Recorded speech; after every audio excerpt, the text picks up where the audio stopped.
Good morning students வந்து பார்த்தீங்கன்னா எல்லாருக்கும் ஒரு பெரிய ஸ்பெஷலான ஒரு குட் மார்னிங் ஓகேங்களா. ஸோ தமிழகத்தில் வந்து பார்த்திங்கன்னா பெரும்பாலான மாவட்டத்தில் கனமழையாக வெளுத்து வாங்கி வருது. குறிப்பாக வந்து பார்த்திங்கன்னா வடகடலோர மாவட்டங்கள் மற்றும் தென் மாவட்டங்களில் அதிதீவிர கனமழை பெய்து வருது ஓகேங்களா. ஸோ அதன் காரணமாக வந்து பார்த்திங்கன்னா பல்வேறு மாவட்டங்களில் இன்று விடுமுறை அறிவிச்சிருக்காங்க. அது மட்டும் இல்லாமல் புயலின் தீவிரம் இன்று அதிகம் இருக்கிறதால கிட்டத்தட்ட 24லேருந்து 42 சென்டிமீட்டர் அதிதீவிர கனமழையானது பெய்ய வாய்ப்பு இருக்குது. ஸோ நேற்று இரவு தொடங்கின கனமழை வந்து பார்த்திங்கன்னா இன்று காலை வரை கொட்டி தீர்க்குது ஓகேங்களா.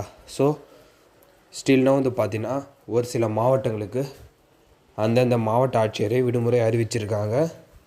ஸோ அது எந்தெந்த மாவட்டன்றது பார்ப்போம் ஓகேங்களா. ஸோ நான் சொல்கிற இன்ஃபர்மேஷன் ஸ்கிப் பண்ணாமல் கேளுங்க. அப்போ தான் எந்தெந்த மாவட்டங்களுக்கு என்னென்ன விடுமுறை அறிவிப்புன்றது உங்களுக்கு புரியும் ஓகேங்களா. ஸோ ஃபஸ்ட் வந்து பார்த்திங்கன்னா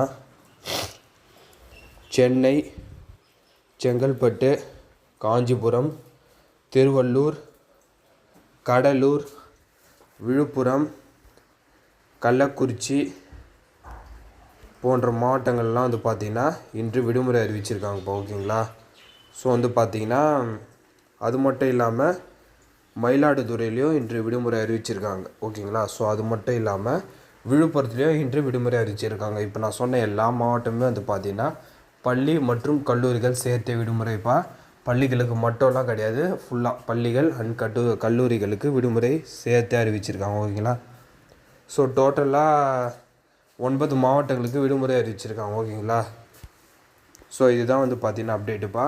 மறக்காமல் வந்து பார்த்திங்கன்னா இந்த அப்டேட்டை உங்கள் ஃப்ரெண்ட்ஸு ஸ்டூடெண்ட்ஸ்க்கு ஷேர் பண்ணிடுங்க. அது மட்டும் இல்லாமல் ஸ்டில் நவ் இந்த 9 மாவட்டங்களுக்கு மட்டும் விடுமுறை அறிவிச்சிருக்காங்க. வேறு ஏதாவது மாவட்டத்தில் விடுமுறை அறிவிப்பு எதுனா அறிவித்தாங்கன்னா நான் கண்டிப்பாக அப்டேட் பண்ணுறேன் ஓகேங்களா. ஸ்டில் நவ் இப்போ இருக்க இந்த 9 மாவட்டங்களுக்கு தான் விடுமுறை அறிவிச்சிருக்காங்க ஓகேங்களா. ஸோ மறக்காமல் அப்டேட்டை உங்கள் ஃப்ரெண்ட்ஸு ஸ்டூடெண்ட்ஸ்க்கு ஷேர் பண்ணுங்கள்.